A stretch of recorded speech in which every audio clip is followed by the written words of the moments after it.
नमस्कार. श्री स्वामी समर्थ.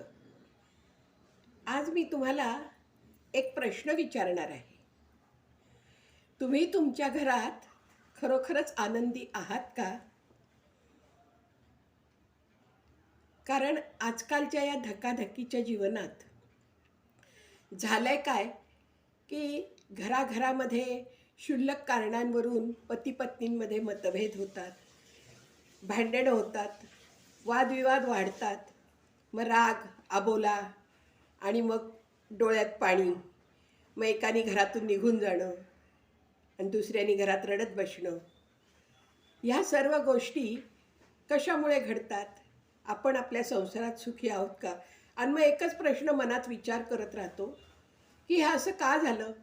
असं का घडलं? तर मला असं वाटतं, की पती-पत्नी मतभेद हे अतिशय क्षुल्लक कारणांवरून होत असतात. पती-पत्नी हे एकाच रथाची दोन चाकं आहे असं जरी आपण म्हटलं, तरी काही क्षुल्लक कारणावरून, काही इगोवरून, स्वतःच्या अहमपणामुळे काही वेळेला एकमेकांमध्ये विचारांची तफावत होते आणि मग ते एकमेकांचे प्रेमाची नाती जी असतात ती बदलत जातात आणि मग नुसता व्यवहार उरतो. घरात कुणी कुणाशी बोलत नाही, संवाद नाही, विसंवाद घडतात. आणि मग अशा वेळेला आपण पती-पत्नी मतभेद का होतात हे जर आपण स्वामींच्या शिकवणीतून पाहिलं तर मला वाटतं बरेचसे मतभेद कमी होतील.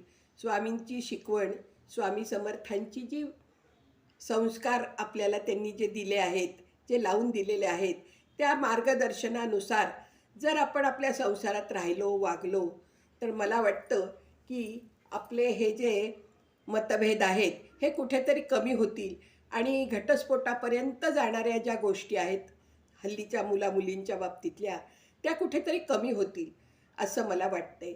तर ते स्वामींची शिकवण काय आहे ते आपण आता बघूया.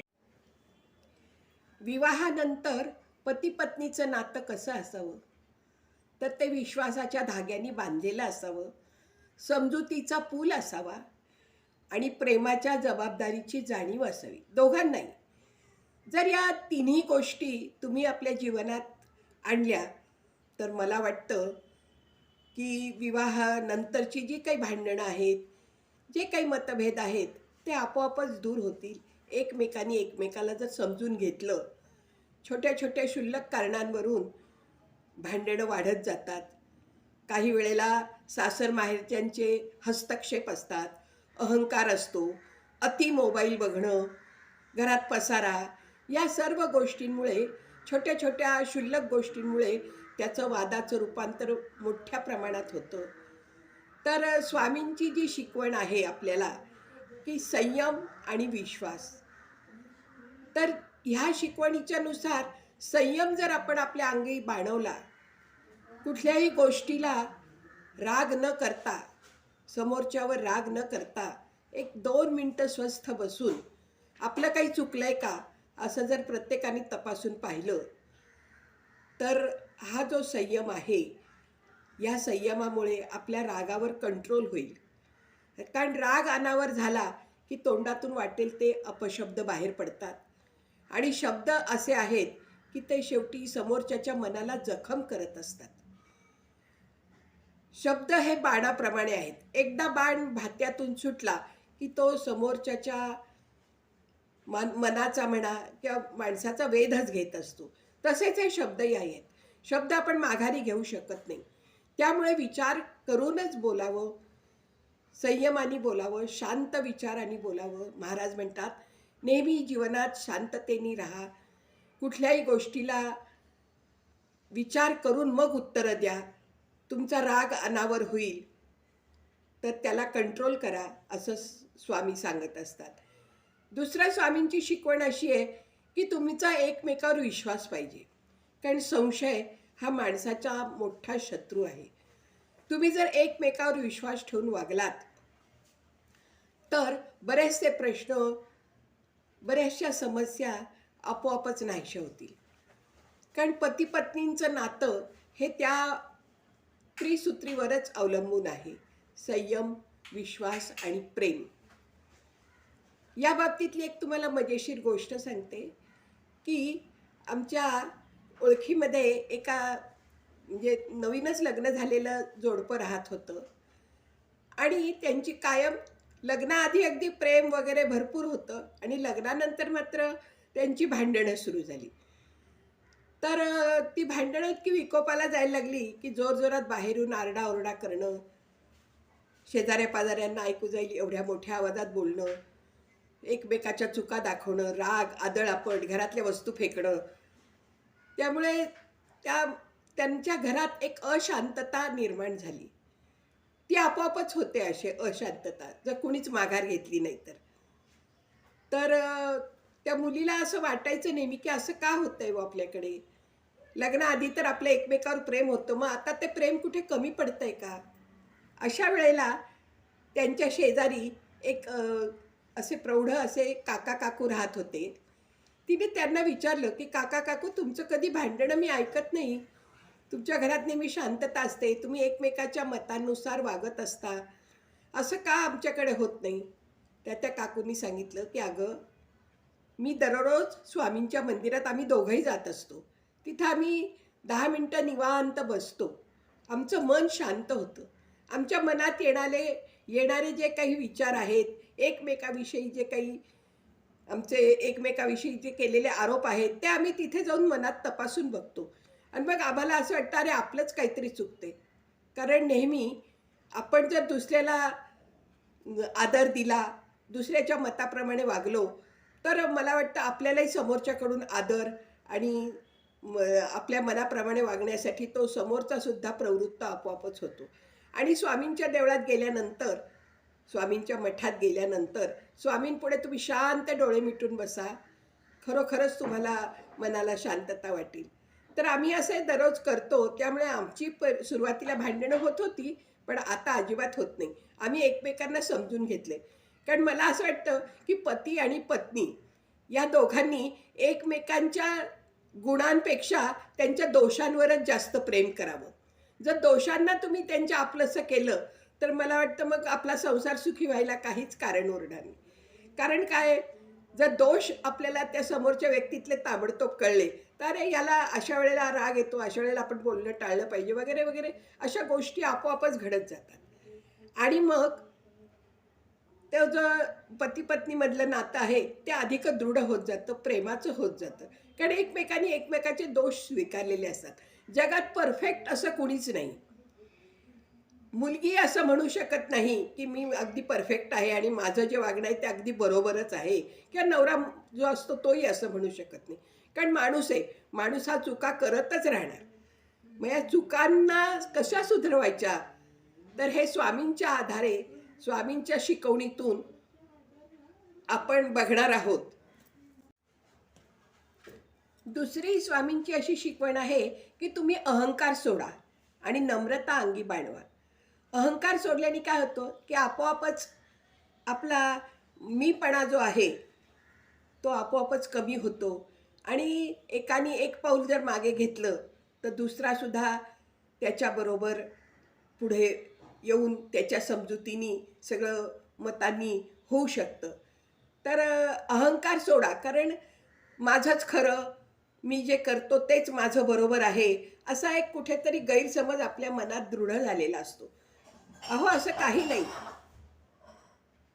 असं काहीही नाही आहे. आपण जर अहंकार सोडला आणि नम्रतेने समोरच्या समोर आपण आपली प्रत्येक गोष्ट मांडली, तर समोरचा सुद्धा त्याच भावनेनी, त्याच नम्रतेने आपल्याशी बोलायला लागेल. असं हे स्वामी समर्थांची ही शिकवण आहे. त्यांचं म्हणणं आहे की विश्वास, अहंकार, नम्रता आणि श्रद्धा या या चार गोष्टी आहेत, या चार सूत्री ज्या आहेत, या चार सूत्रींच्या आधारे तुम्ही तुमचं जीवन, जे मतभेद आहेत नवरा बायकोंमधील, ते तुम्ही कमी होतील आणि तुमचं जीवन आनंदी बनेल. कारण काय आहे की घरात शांतता असली की आपोआपच घरामध्ये स्वर्ग फुलेल आणि एकमेकाविषयी आपल्या मुलांना जे आपण जे भांडतो त्यांच्यासमोर तो संस्कार त्यांच्यावर होणार नाही. कारण मुलं मग नंतर मोठे झाल्यावर म्हणतील की तुम्ही तर भांडत होता आणि आम्हाला काय शिकवता आता. म्हणूनच मुलांसमोर सुद्धा भांडणं नको. अति दोघांच्या नवरा बायकोच्या पती पत्नींच्या नात्यात सुद्धा भांडणं नको. तर ही स्वामींची जी शिकवण आहे की विश्वास ठेवा एकमेकावर, राग अनावर झाला तर स्वस्थ बसा, अहंकार सोडा आणि घरात शांतता ठेवा, एकमेकाला समजून घ्या. अहंकार सोडला की आपोआपच आपल्याला सगळ्या गोष्टी समजायला लागतात. कारण काय आहे की आपण जर समोरच्याला जरा अरेरावीत आवाज चढवून बोललं तर मग समोरच्याच्या मनाला ते लागतं कुठेतरी. म्हणून समोरच्याला आधी तुम्ही समजून घ्या, आपल्यामुळे त्याला त्रास होणार नाही ही वृत्ती तुम्ही अंगी बाणवा. आपोआपच बघा समोरचा तुमच्यावर कसं प्रेम करायला लागेल. मग ते फक्त पती पत्नीचंच नातं असं नाही, तर समाजात सुद्धा या गोष्टी तुम्हाला वावरताना उपयोगी पडणार आहेत. अशी ही स्वामींची 4 सूत्री जी आहेत, 4 सूत्री कार्यक्रम स्वामींचा तो मी तुम्हाला सांगितला आहे. त्या आधारे तुम्ही पती पत्नीमधील मतभेद कमी करू शकता आणि तुमचं जीवन आनंदी करू शकता. आणि मग घरातलं वातावरण आनंदी झालं की मुलंही आनंदी होतील, मुलांवरही चांगले संस्कार घडतील. घरातले जे मोठे व्यक्ती आहेत त्यांनाही आदर द्या, त्यांच्याशी नीट वागलत तर त्यांनासुद्धा मनाला कुठेतरी आपलेच आईवडील असतात, मुलीचे आईवडील असो किंवा मुलाचे असो, त्यांनासुद्धा मग मनात कुठेतरी समाधान वाटतं की अरे आपली मुलं सुद्धा किती चांगले वागत आहेत.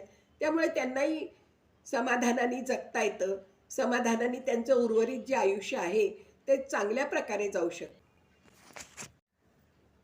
आणि विवाह हे 2 फक्त व्यक्ती एकत्र येतात असं नाही, तर 2 कुटुंब एकमेकाशी जोडली जातात.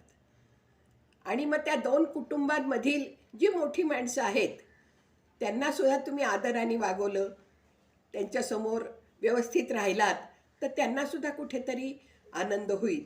असं ही स्वामींचे हे 4 सूत्र आहेत. संयम, अहंकार, नम्रता आणि विश्वास. या 4 सूत्रींच्या आधारे तुम्ही तुमचं जीवन सुसह्य करू शकता, आनंदी करू शकता. कारण मीपणा सोडा आणि आपलेपणा धरा. तुम्ही जीवनामध्ये मीपणा जर सोडला, मीपणा जर टाकून दिला तर मला वाटतं बऱ्याचशा गोष्टी अगदी चांगल्या प्रकारे घडत जातील. मी केलं, मी हे केलं, मी ते केलं, हे काहीही नको. मीपणा सोडा आणि आपलेपणा धरा. आपलेपणाने तुम्ही अधिक एकमेकाच्या जवळ याल, नवरा बायकोचं नातं अधिक दृढ होईल आणि तुमचा जो संसार आहे तो चांगला फुलेल, बहरेल. स्वामींच्या कृपेने सुद्धा, स्वामींच्या तुमच्या त्या ज्या शिकवणी आहेत त्या शिकवणीनुसार जर तुम्ही राहिलात तर तुम्ही एकमेकाला समजून घ्याल. स्वतःच्या मनात विचार करत राहा, स्वतःचे विचार बदला, आपोआपच दुसऱ्याचे विचारसुद्धा बदलतील. तुम्ही चांगल्या प्रकारे विचार केलात तर समोरचा सुद्धा तुमच्या बाबतीत चांगलाच विचार करेल.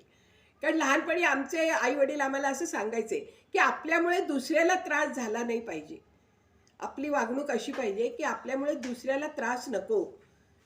ही जी शिकवण आम्हाला लहानपणी जे संस्कार आपोआप घडत होते ते मला वाटतं हल्लीच्या पिढीमध्ये घडत नाही आहेत. कारण मुली नोकरी करतायत, पैसा मिळतोय, त्यामुळे अहमपणा वाढतो. मग मीच का करायचं, मीच का घरातली कामं करायची, मीच का करू नको, असं सगळं एकमेकाच्या गुंत्यांमध्ये सगळे दोघंही अडकत जातात. आणि मग त्याच्यामुळे ते तर दुखावले जातातच, घरातली माणसंही दुखावली जातात. आणि मग त्या विवाहामध्ये काहीतरी त्रुटी राहून पुढे अतिशय विकोपाला जर गेलं तर घटस्फोटापर्यंत ही प्रकरणं जातात. तर वेळीच तुम्ही सावरा, वेळीच एक पाऊल मागे घ्या. कारण जगात परिपूर्ण कुणी नाही. तुम्ही दुसरं जरी करायचं लग्न ठरवलं तरी तुम्हाला चांगलं मिळेलच याची गॅरंटी नाही. म्हणजे आहे आपल्याला देवाच्या दयेने जे मिळालं आहे तेच आपण कसं सुखी करायचं, हा जर विचार तुम्ही मनात ठेवला तर स्वामी कृपा तुमच्यावर अवश्य होईल आणि स्वामी शिकवणीचाही तुम्हाला अतिशय फायदा होईल. असे स्वामींच्या मार्गदर्शनाने आपण आपला संसार सुखी करूया. कसं वाटलं तुम्हाला हे स्वामींचे विचार आणि पती पत्नीमधील मतभेद घालवण्याचे मी जे तुम्हाला काय 4 मार्ग सांगितले ते जर तुम्हाला आवडले तर तुम्ही व्हिडिओला लाईक करा, शेअर करा आणि सबस्क्राईब तर अवश्य करा. स्नेहा टी नावाचं माझं चॅनल आहे आणि मला या अशा मनमोकळ्या गप्पा मारायला तुमच्याशी आवडतं म्हणून मी हा व्हिडिओ आज खास केलेला आहे.